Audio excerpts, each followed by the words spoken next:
matakan jeung Nabi nyaritakeun loba jelema anu kumpul babarengan jeung manusia diuk bareng lempang bareng seuri bareng tapi hatena hate langit hatena hate akhirat ilah nu hese anu manusia na biasa wayah dahar-dahar wayah nginum-nginum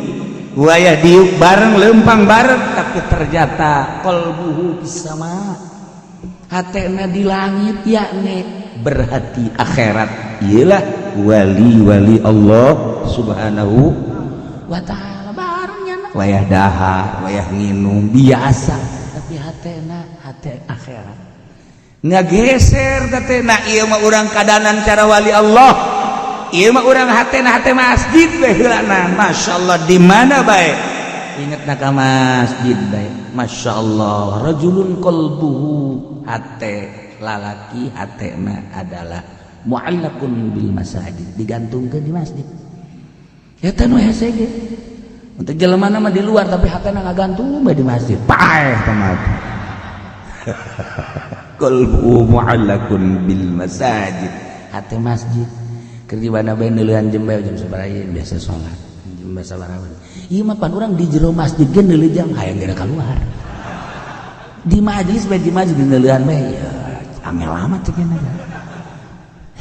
eta qalbuhu mu'allaqun bil masajid. Nah ya Haji Bahali ngadidik kuda seperti kos gitu. A'udzu billahi minasy syaithanir rajim.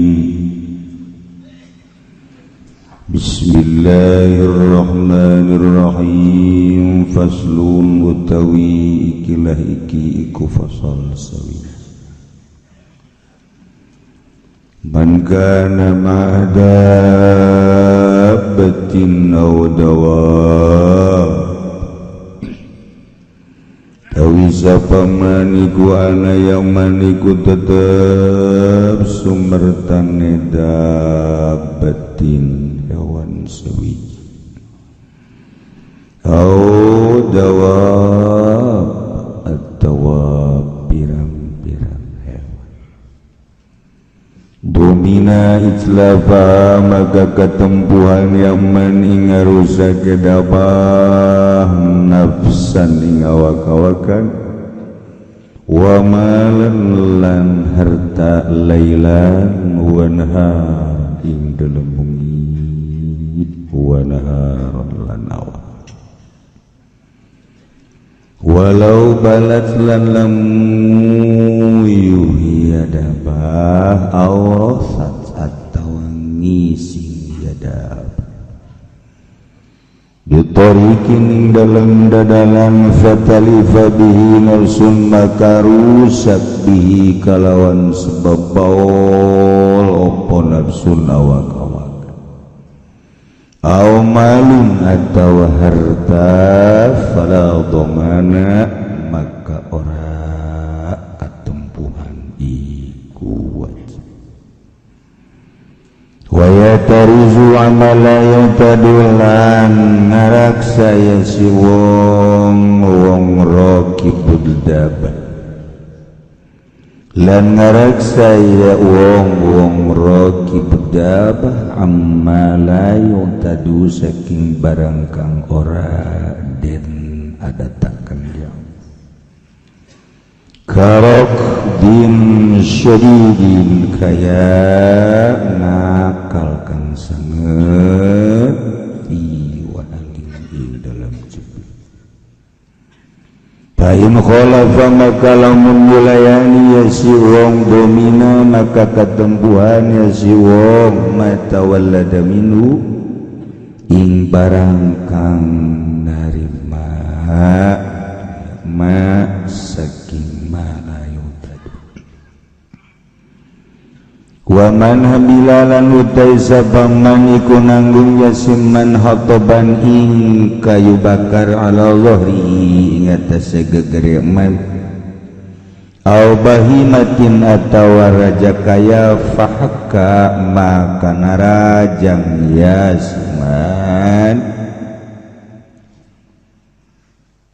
Pahaka maka narajang yasimman binaan ing adegan fasakopo maka loger ya bina domina maka katempuhan yaman wa inda kholalan lamun manjing yasimman saukon ing pasar fatalifa bihi nafsun maka rusak bihi kalawan sebab manapa awak-awakan aw malun atau harta domina maka katempuhan yasimman inkana zihamun lamun tinemu opo zihamun dedesek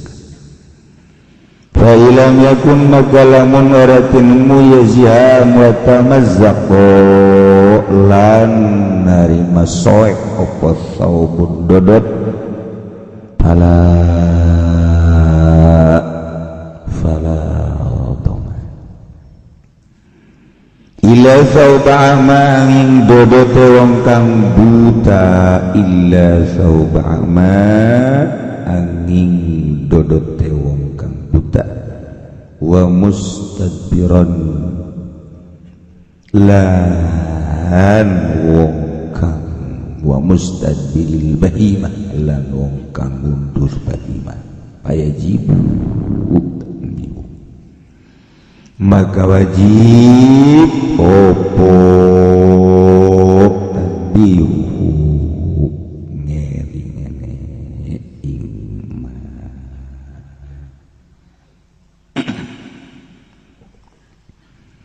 musonib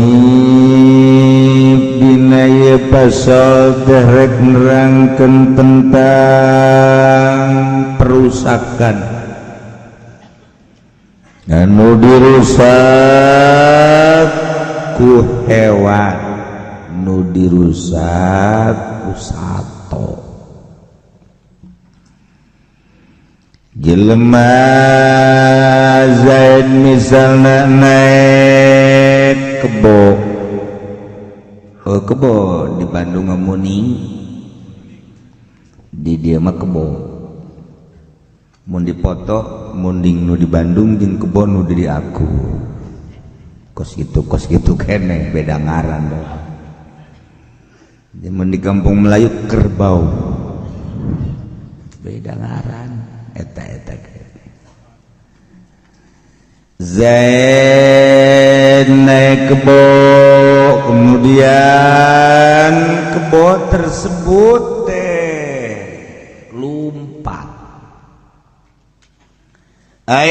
lompat nabrak Umar pae Ki Umar katabrak ku kebo pae teu pira ngan kadedetkeun dadana doang ya Allah ya Rabbi ya pae lah Masya Allah karim ta'ieu kumaha ye Ki Zaid anu numpak kebo atawa sapi atawa onta kemudian nabrak kaki Umar baik Ki Umar man kana ma'adabat Zaid anu keur numpak kuda munding sapi naon bae kemudian ngarusak si mundingna napsan kaki Umar pae nya ya domina katempuhan tuh katempuhan atau di tengah-tengah kerumunan hewan baheula mah lamun ti Serang ka dieu disebutna teh lain kahar lain sado nu mawa awi teh naon dasar osok si wayang pemain gerobak burut nah cantelkeun we hiji teh ti Serang ka dieu ka Tangerang teh ya ngeungkeun eta keur cariti di negara urang tapi lamun di Mekah makan onta Mekah Madinah eta Mekah Madinah teh lain naik mobil onta jamaah haji dipuat-puatkeun di onta di sekedup sekali berangkat teh 100 onta aya nu 200 onta terus we kumaha rombongan-rombonganna eta rombongan nah ieu sapi anu keur ngeungkeuy magrobak atawa keur diajar. Sapi teh kan diajar hiji blakatun hiji kenca, tah eta diajar ngaranna supaya bisa lompatna supaya akur supaya gagah. Sapi ge diajar, kuda ge diajar, aya jelema teh daek diajar blon mantep kudu diajar heula kumaha salat nu bagus. Jadi diajar di pondok pesantren makan nyana teh kumaha nangtungna rukuna intidalna sujudna geus diajar heula. Nah mungkin akan bagus sorangan kos kuda kos kudu kuda ge kos gitu dibawa di sisi atau dituntun di tukang. Nah eta ngaranna keur diajar. Nah kemudian Zaid anu keur di kerumunan kuda atawa munding atawa sapi ternyata ngarusak nabrak jelema misalnya paeh domina katempuhan. Ya Allah ya Rabbi. Zaid naik sapi kemudian sapina nabrak motor. Sapi nabrak motor, sapi nabrak motor rusak rek peuting rek beurang katempuhan sapi nu naik sapi na katempuhan. Dek sapi lamun ditumpakan kurang nyana culak-cilik. Sapi culak-cilik lamun ditumpakan teh ngomong sebenarnya mah heh aing mah lain jang tumpakaneun sia. Aing mah jang nyawa, jang nagaru, aing mah lain ditumpakan ngomong sebenarnya nu lain parantina ngomong. Kebo sarua ngomong. Dalamun kuda tadi pakai Maluku ngomongnya na. Kuda dipakai Maluku, euy. Kira-kira aing lain parantina ge. Wede. Sira mongkon. Kuda. Tanya kurang saking di sira, kronjol. Pantes saya Jawane orang bagus. Ya wis mengkene lah, mengkene si Rama. Tak eta. Jadi kudu saparati lah. Kuda kan munding garu Maluku sapi gitu kede paling banter sapi make naik gerobak. Bisa mau gerobak tuh salah. Tah kuari ieu kuda ditumpakan kemudian nabrak jelema nu katabrak napaeh katempuhan nu naik kudana. Kuda ditumpakan kemudian nabrak sepeda atawa motor atawa mobil. Naon anu rusak baik spiona, kacana, lawangna, panto dan lain sebagainya katempuhan nu naikna. Masya Allah geus dijelaskeun si ade urang si ade ge baheula mah Abah Haji Mahali teh urang Pasar Kemis guru Abah teh boga guru ngaji alif-alifan mengeja ngaranna Abah Haji Mahali di makam geuna di dinya bareng jeung Abah wasiat baheula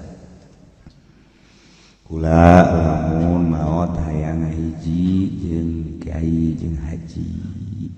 makamna geus jana mah maot da ti heula makamkeun lah di dieu aya tah kuburan guru Abah ngaku jasa bawa ka guru meja kuari mah pandai guru meja nya anak deg-deg nganyang ngaji ka aing. Oh geus tadi aku padahal bisa maca kitab, bisa maca Quran teh tingeja. Tah ya Haji Mahali mah baheula teh sok melian kuda. Tilok meuli kuda nu lintun nuku dibeli. Batur balamun meuli kuda teh nu lalintun nya nu kuru. Nu kuru nya mah. Tah paraban punya tapi lakuna mahal. Kumaha kamahalanana kan naik kahar di Pasar Kemis ka Tangerang nyana naik kahar naik sado kahar asal tuh jelema lalaunan laun atuh guru ngaranna tapi lamun dinu jelema loba jelema tadi gelam sok aja jelema oh ti dieu kene ti memeh gelam teh Gusti pecutan kenceng jasa oh para jasa engke laun deui mun eueuh jelema kita pas diledug teh sok loba jelema di nyalubung dikecekkeun eta tenar euy udah Haji Ma'alim mah kenceng jasa gitu tah dijual mahal eta make taktiknya make taktik eta lamun aya nu nawar teh mana kuda nu kamari teh ieu ya leutik cenah kuda nu atuh leutik ke kudana barang coba Masya Allah itu lah ditawar mahal weh sebabnya nama kos gitu jelema mah nyantai mah nyantai asal mah jelema mah teu meunang aya duaan tiluan sak kayak udah jelema laun deui jadi tenar beuh kuda Haji Ma'alim buaga kajian kuru tapi lompatna pancang tah eta dibeli ku baturlah eta ge kudu meuli ge kitu deui kuda teh asal eueuh jelema launan bae ke lamun loba jelema nya geus giat sorangan asal loba jelema bae geus kenceng sorangan eta kuda eta di pagahana baheula kos kitu kudana di pagahana kos kitu masyaallah jelema ge asal loba jelema bae haju muringkak we kitu anda namun loba jelema aja lesu bae gitu aya lagi jelema eta didikan baheula eta kos kitu asal loba jelema bae bangun ku bisa teh pencak utek teh eueuh jelema bae atuh ditajongan ge ku pamajikan suka nangkes henteu emang dididiknya seperti gitu daripada ulah salah ngadidik siga eta didikan teh lain lalagan ka bawah terus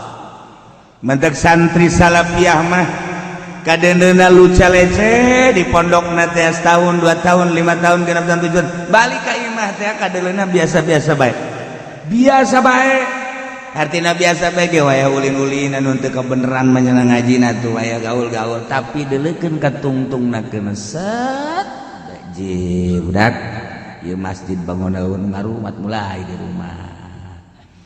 gimama dan lain seperti eta lantaran didikan pondok pesantren mah kajun teuing ka mamana hatena hate masjid Masya Allah karim hatena hate masjid ye coba gue lamun urang mau pesantrenkeun anak ka yayasan hatena hate administrasi nah iya mah kos itu mah kajian ka mamana ge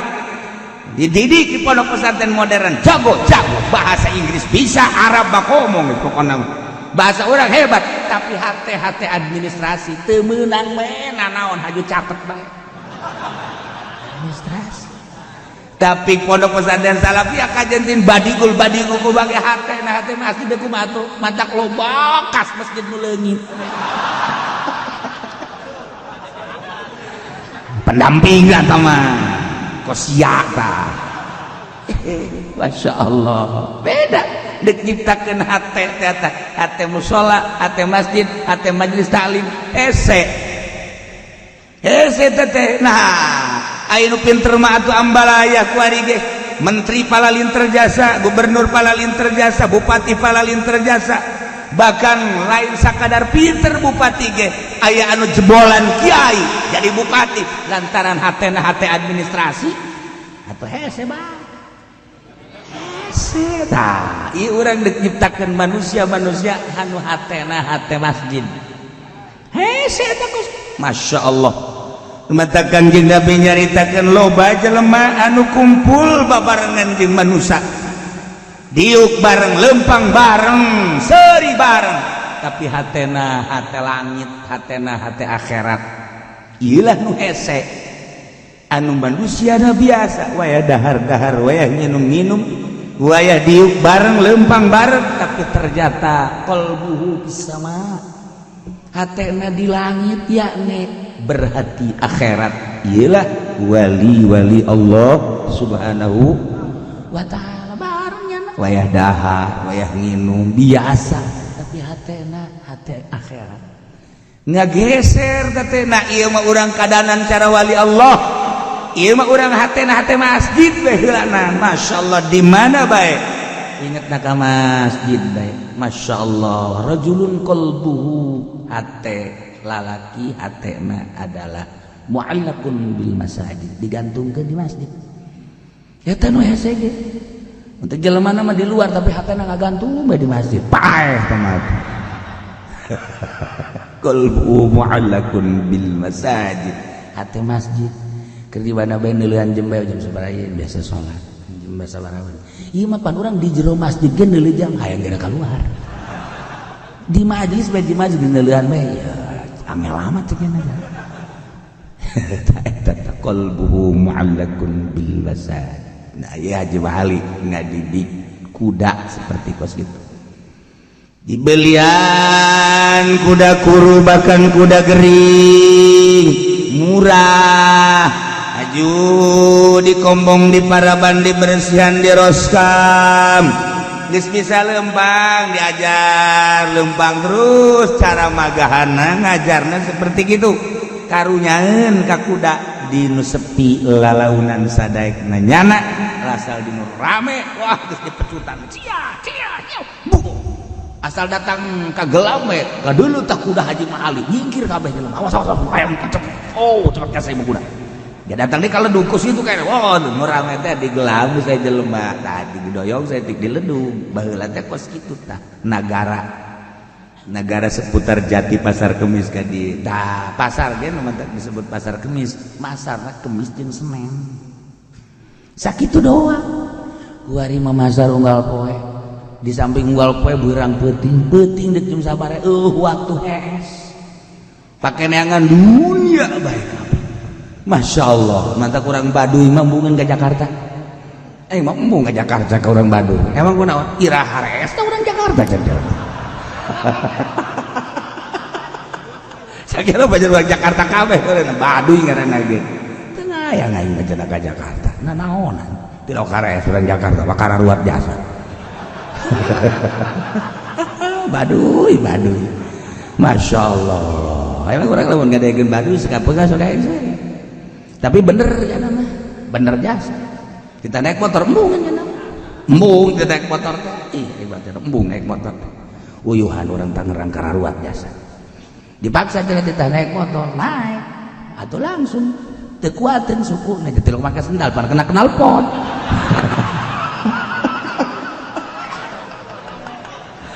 ayo urun bae nya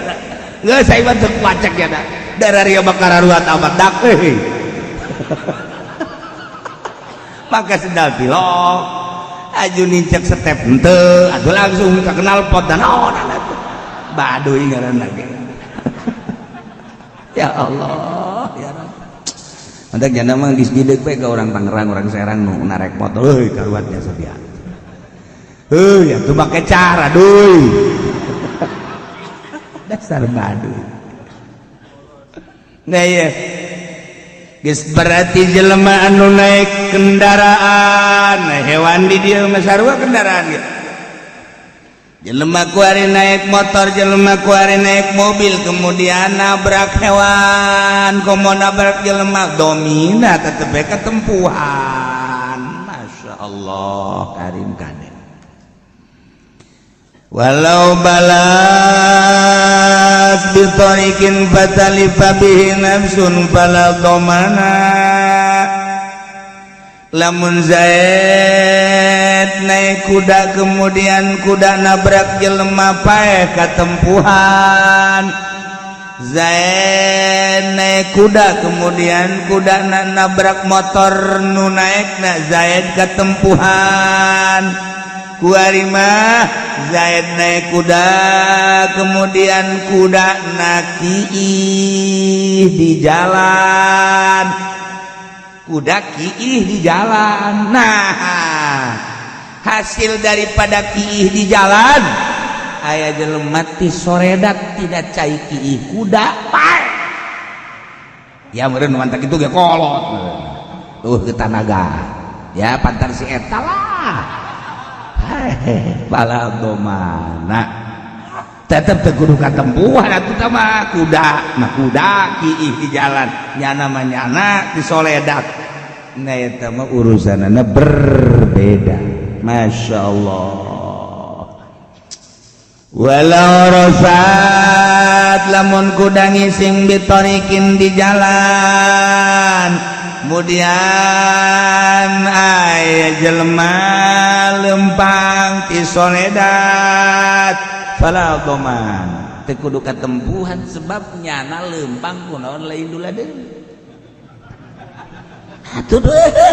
aya naon mata kudu tungkul kana paculeun ge cek urang Karawang mah lamun lempang ulah sok luak liek atuh deuleuh heula kadinya sebab naon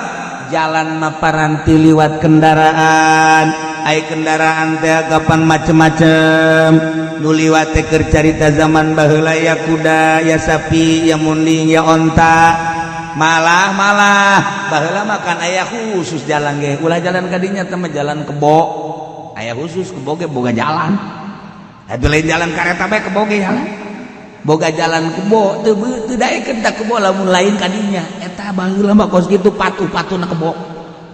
patuh jasa tah masyaallah nyana mah lamun diembung lamun dituntun lain ka eta ngahaneng bae ge ngahaneng hayang jalanna ka dinya bae kabehan tah salembur eta lamun endek menuju anu jalanna ka dinya bae disebut bae jalan kebo diajak jalan mamana moal dae kebo paling embungeun jasa jalan galeng embungeun kebo mah teu mahi cek janahi jalan eta jalan kebo ya Allah eta ku para ratu dah kebo bae patuh baheula jelema ku di tempat parah jasa leuwih teu kebo leuwih teu kebo atuh bae jalan mah sifatna umum geus liwat macam-macam sapi teh munding teh kebo teh domba teh onta teh dan lain-lain sebagainya. Nah kulantaran gitu atuh di jalan teh macem-macem nuki hewan teh nu ngising hewan teh geus ketika aya jelema lewat melalui jalan eta kabeneran ti soledad hasil daripada kiih sapi munding atawa kuda atawa ngising oge haju potong leungeunna datang ka paeh misalna pada domana teu kudu katempuhan kecuali lamun ditumpakan kudana nu katempuhan nu numpakna seperti eta lah jika deh ieu kudu dicatet kumaha cenah kieu lamun aya embe aju embena diabur aju ngadaharan tatangkalan saha anu katempuhan nu bogana tetep nu boga embe katempuhan lantaran embe teh kudu diangon cukup jang ka neraka nyana ngencarkeun embe teh diangon iya tuh paneta sawah menang biayaan kemudian di papal ku munding ku sapi ku embe kadang-kadang nu mapalna teh nu ngangonna ngaboros baheula mah kitu eta ya Allah ya Rabbi nu ngangon teh teu sung-sung ngaboros baheula eta kos kitu lumayan eta ge lamun teu ditobatan mah jang sanaraka-narakaan ih ya Allah ya Rabbi nyaho-nyaho nu boga sawana teh katungtung itu mulai kedokan teh ya Allah isi sanu ngaboros biasana nu mapal mah jam embe gorengan nu boga embe ge sarua leuwih jahat malah mah tah ya jadi lamun aya embe dikencarkeun datang ka mapal nu katempuhan nu boga embe Nailah walau balat sekali deh lamun ki kuda Aurasa tatawangi sing bitorikin di jalan batali babi nafsun kemudian aya jelema ti soledad paeh au malun atawa aya jelema mawa sepeda atawa motor ku sebab nincak tai embe atawa tai kuda atawa tai munding ngagileknya nak langsung ke sisi tidak terkendali rusaklah mobil atau motor fala domana teu kudu katempuhan ngan urang ngiceunan kokotor di jalan mersihan jalan guanjaranana luar biasa gede guanjaranana imatatul adza fit thariq ngaleungit-ngaleungitkeun pilara kendala cucuk misalnya bensin oli hahalang ieu ganjaranan langsung surga dakhalal jannah imatatul adza fi thariq kuari mah malah dijieunkeun polisi tidur doraka eta manfaatna jalan mah jalan paranti liwat jang hilir mudik kendaraan nu leumpang dan lain sebagainya untuk mengejar waktu. Nah, kuari neuneunan kendala pugu aya kendala cucuk imatatul adza fi thariq leungitkeun ganjaranana sorga. Kemudian gitu aya bensin di jalan, aya oli di jalan, lapuran. Urang keur leumpang aya oli di jalan, geus kopeah. Masya Allah sorban urang karenya Haji kuna ada sorban karunya nu liwat kajen kula mah korban ieu korban naon korban sorban geus daripada ke nu liwat beus itu poleset kajen sorban kula hebat amat sorbanna ge nang maling ieu mah paingan barahan geus bakal nu barahan nu batur aya nu sorangan tilok barahan bloon teh jelema atuh gitu asal nyabak kayak mah batur loba tahu punya dari tawaran ayo kayak mah nya mah tilok nawaran bajingan dong la iyalah walau balat awrasat bi tariqin fatalika bi lafzun talifa bi lafzun awal fala dhaban masih panjang kene wa yahtarizu wallahu a'lam bissawab illa walidan angin bapak ini tamalahu wa khatanahu maka lamun nanggung ya maulud kita lan nyepitan ing maulud wali sopo wali pamata fala dhamana fil asah maka mati ia maulud fala dhamana maka ora ketempuhan iku maujud fil asahi dalam munggu kaul asah fil asahi dalam munggu kaul asah wa ujratuhu fi malil makhdud lan utai biaya ni khita iku tetep ing dalam harta kang dena khitan iku tetep ing dalam harta kang dena khitan. Alhamdulillah seputar pembangunan majelis setiap Sabtu laporan Gasim Kuring nu ngadaftarkeun diri 05 sak 10 sak bahkan 50 sak asana moal kebel di dia bakal jadi material antaran semen loba jasa. Alhamdulillah nu nyumbang setiap minggu nu nilai 50 juta di salah seorang developer deui tambah deui dari seorang penjual mobil nu biasa sok jual beli mobil 50 juta aya deui ti anak muda 10 juta nu bangsa 5 juta kahandapang itu piceunan gitu. Blang blang blang blang dilarti mual dia omong-omong sebab loba nundek nginjem geus malah pokona dirahasiakeun. Alhamdulillah nilai lagi mual disebutkeun ku kula lantaran mungkin geus ratusan juta dibanding jeung perbiayaan nilainya bakalna 12 miliar bangsa dana nu terkumpul alhamdulillah geus aya 14 miliar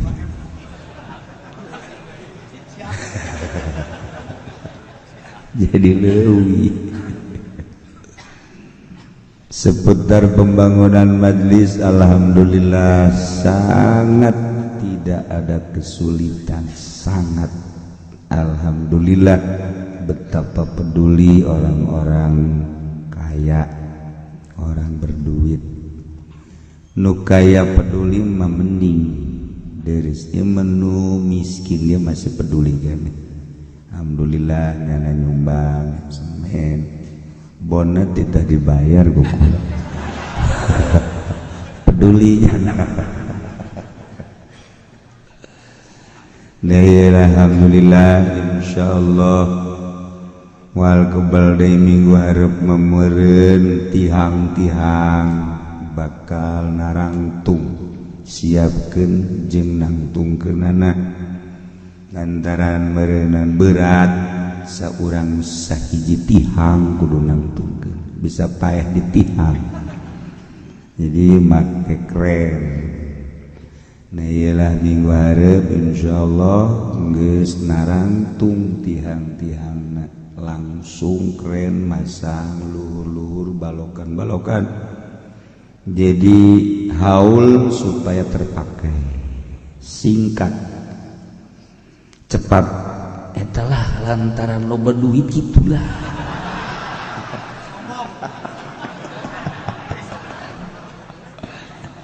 Jadi dicepetkeun. Nah ya haul insyaallah geus kakurungan geus aya kentengan. Kemudian tinggal ya selanjutnya nu jelas haul geus kakentengan insyaallah. Kentengna insyaallah ieu import luar negeri. Jadi geus teu make dalam negeri, make luar negeri. Nah ialah insyaallah engkau bisa terlihat betapa berbeda jeung nu sejen. Ku ceudeuh di beda-beda lain teu rek make nu aya. Jadi make sodoran kenteng ieu ke dibejakeun ka ahli istikharah na aya hiji pendi ahli istikharah cek ada jore maksudna teu untung nyana di dinya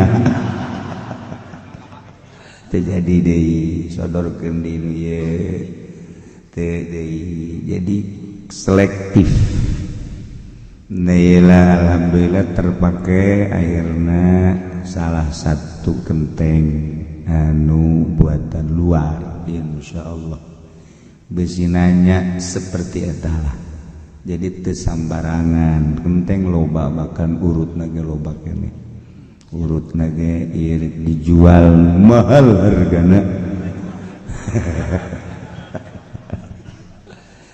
loba kenteng mah diurang cuman seperti eta ye besinanyakeun bae tah ke aya deui nu nebak-nebak secara istikharah kula teu bisa teu diterima tunah ayalah salah satu genteng eta lah seperti eta insyaallah jadi haul geus kakentengan isuk minggu isuk geus aya tihang-tihang insyaallah sebab keren ge aturan mah datangna poe milu ngaji ulah sakulah teh keren teh kudu milu ngaji jeung ke bakalna lain tihang bae nu digaet bangsa jelema-jelema nu sok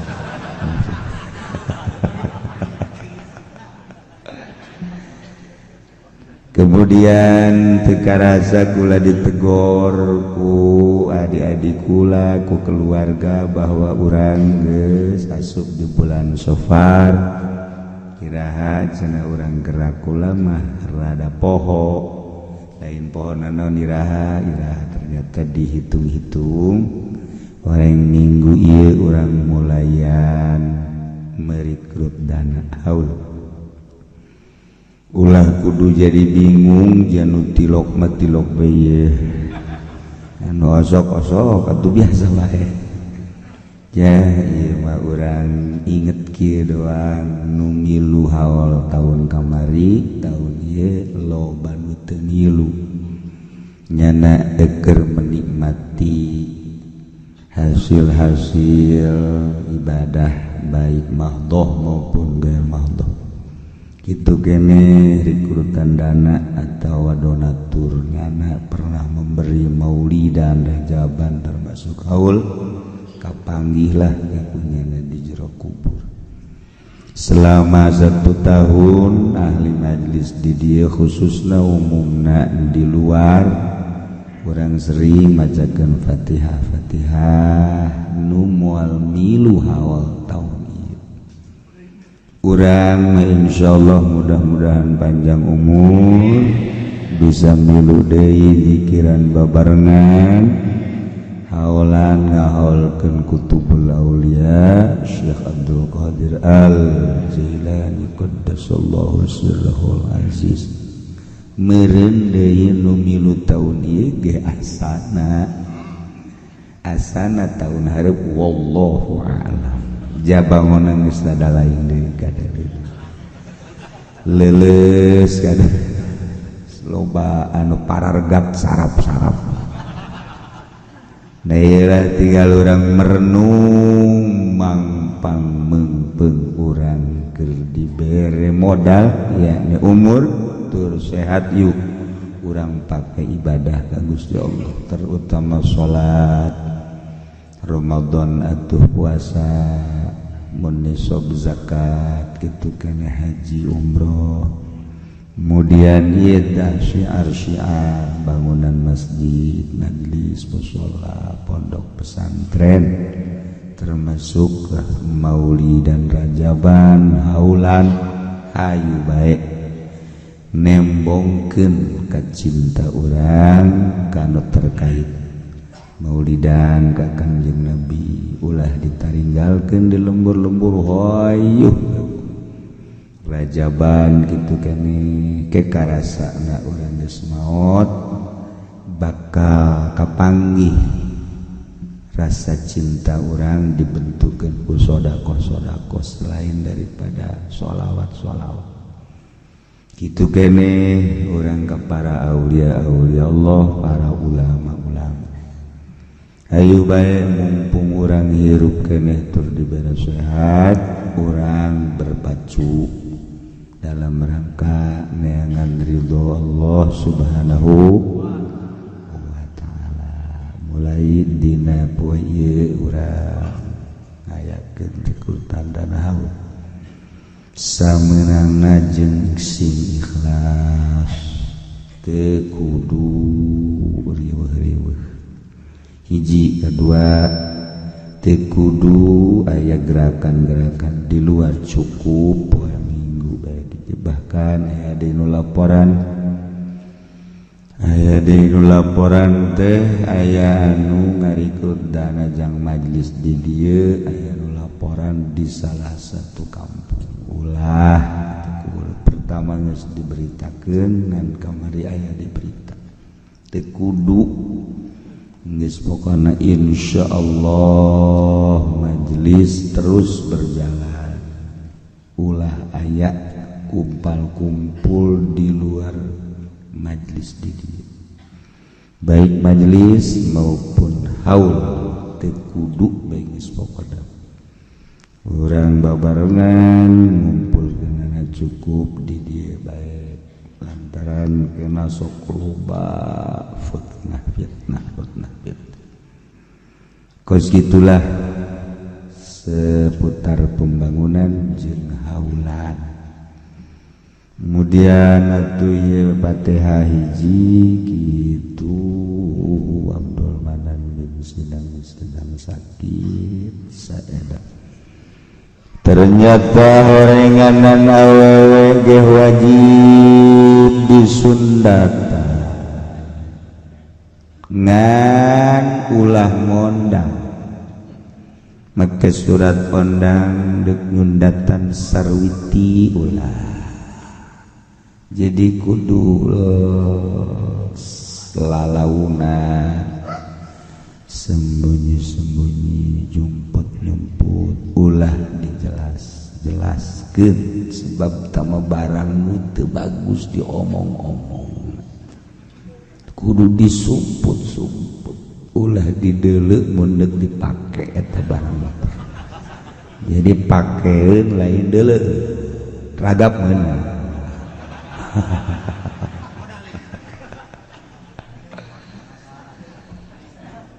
kemudian lalaki wajib homo lalaki wajib disunat waktuna wa yundabu ta'jiluhu fi sabi'i sunah diheulakeun digegerakeun nyundatan dina poean katujuh masyaallah. Kanjeng Nabi nyundatan Sayyidina Hasan Sayyidina Husain yaum as-sabi'i min wiladatihim annahu sallallahu alaihi wasallam khatana al-Hasan wal Husain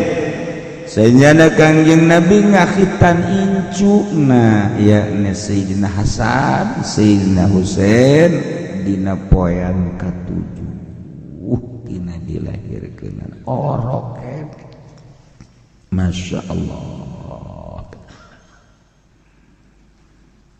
teu naon taurah diheula-heulakeun orok komo nu bermasalah teh hese kieu teu lancar sundatan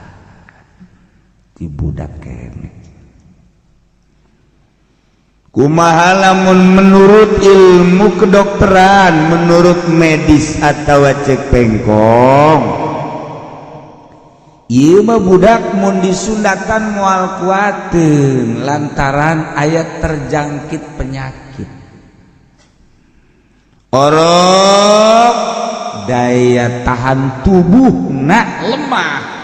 sehingga lamun disundatan ieu moal kuateun maka ulah dicepetkeun ulah diheulakeun ulah digegerakeun fa in dha'ufa mun lemah daya tahan tubuh orok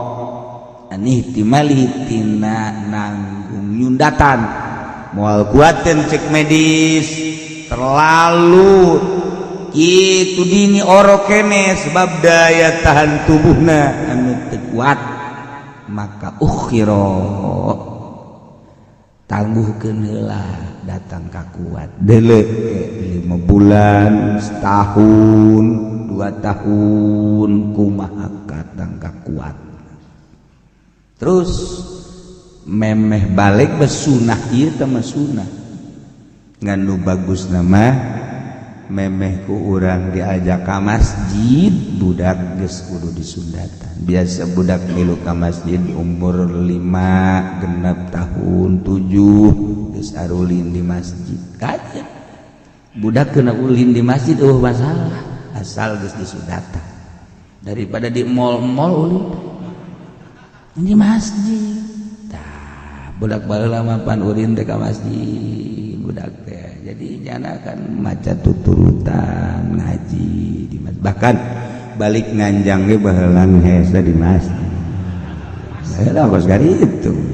jadi masjid teh pangbalikan bahkan tas nganjang ngararoko di sisi masjid aya anu jumen remi di sisi masjid blon teh jelema hajuna nanggap orkes ge sisi masjid di ditu teh di lampu isi ade ya orok lamun dipaksakeun orok keneh nu daya tahan tubuhna teu kuat disunatan bae padahal dokter nyarankeun ulah bahkan pengkong ge pengkong nyarankeun ulah ieu mah teu kuateun moal kuateun dipaksakeun disundatan baik ternyata pae budak disundatan maut budak kene tujuanana kan sakadar hayang bersih hukum sunnah datang ka pae maut lantaran teu kuateun nah ieu nu nyundatanana kumaha ieu apa kena sanksi apa henteu lamun nyundatanana ieu kakana emangna uakna lain bapakna kunyana dipaksakan budak anu daya tahan tubuh teu kuat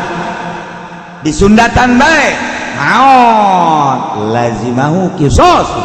wajib dikisos mana nu nyundatan alokna wajib dibunuh paeha masya Allah ulah illa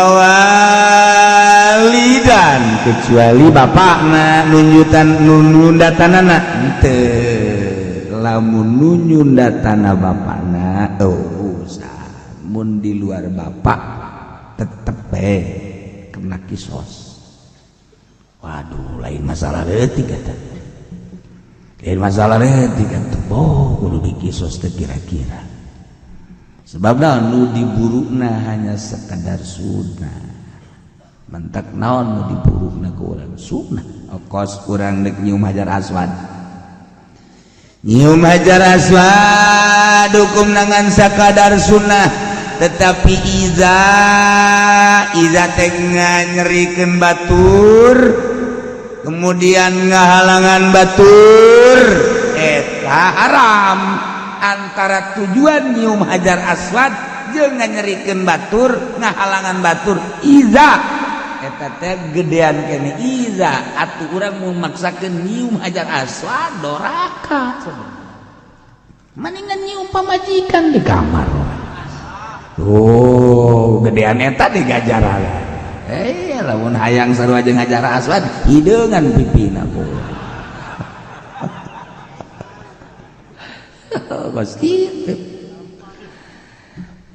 Kula tahun 90 mah lalega kene tahun 9 jeung almarhum abah peuting teh biasa sok toab di tahun-tahun memeh nama 90 lega cara ricing jelema teh darariuk di sisi neuleukeun Baitullah lega tawuran toab sadaekna tahun 90 genep tah geus teu bisa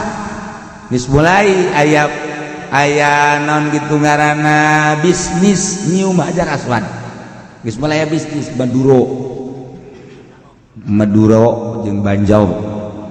eta urang Kalimantan bisnis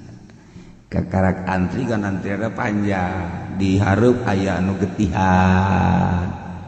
kemudian aya nuragag dan terselamatkan eta ditowel kula ku almarhum abah haram hajar aswad kos kitu mah ulah mundur tidinya terus ngaji tah tujuanana ngan sakadar sunnah tetapi izana haram mun teh harita kula mah geus maningan nyium nu di imah geus hajar aswad geus dadah we hajar aswad istilam ngaranna ulah masak-masak sebab nganyerikeun batur mah haram tuh etalah perbandingan anak seperti eta ini tamalahu wa qatanahu waliyun famata lamun budak daya tubuhna sehat teu boga kasakit menurut dokter menurut bengkong nyana geus kuateun disundatan haju dilaksanakeun disundatan ku walina eta mun aya bapak mun eueuh kakak mun eueuna buakna mamangna saha bae terjadilah anu teu dipikahayang ternyata maut famata fala dhamana fil asah teu kudu katempuhan seperti eta ketentuan hukum nyundatan wa ujratuhu biaya nyundatanana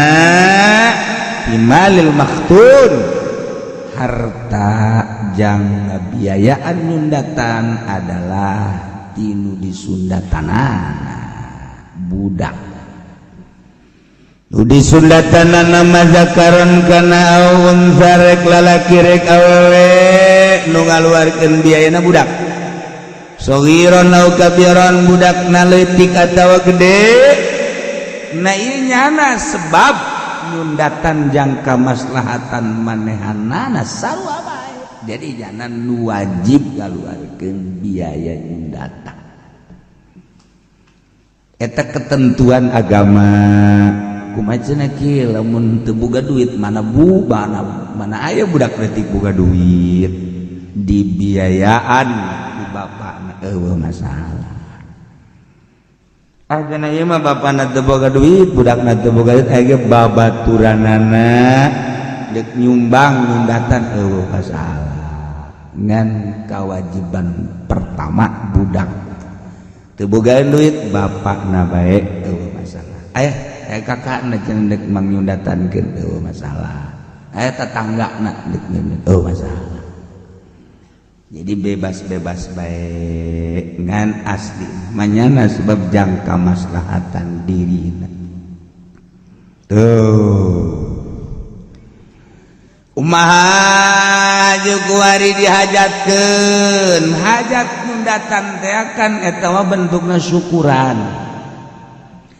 Syukuran teh artinya terima kasih budak geus disundatan hasil maksud salamet. Syukuran ngariung. Jadi kudu geus disundatan ulang memeh disundatan hajatan. Ieu hajatkeun saha? Bentukna kan syukuran nih. Budak datang ka dieu mana budak rundatna ulu lompatan geus sunatan encan. Nah, iya salah. Jadi geus disundatan salamet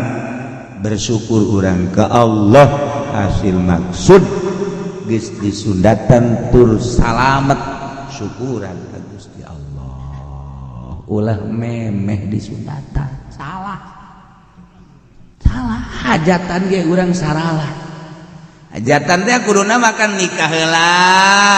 geus nikah kena sare heula geus beres ka hasil maksud geus kadeuleuk kulimis karak hajat hasil maksud ieu mah nikah encan hajatan tah eta salah nu sabenerna geus nu mantak diheula-heulakeun baheula mah saminggu nikah karak hajat bersyukur geus hasil maksud mantak tanya salakina geus hasil geus ya aing ka ditu bisa geus hasil encan moal aing moal ka ditu teu daon atuh bersyukur daon atuh can hasil can naon aya geus hasil encan ya seperapat lah boleh lah aduh nakes gitulah carita syukuran dikembangkeun ku urang syukuran tina hukumna sunnah bersyukur ka Gusti Allah ajun nanggap orkes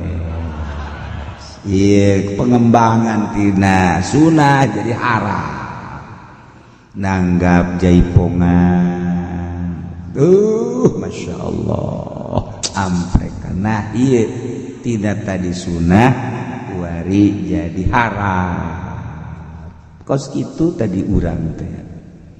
mending nanggap haji pudoli nanggap orkes mah 50 juta atuh bikin bae kanyana atuh 5 teh saminggu nya kudu ngabaklak bae terus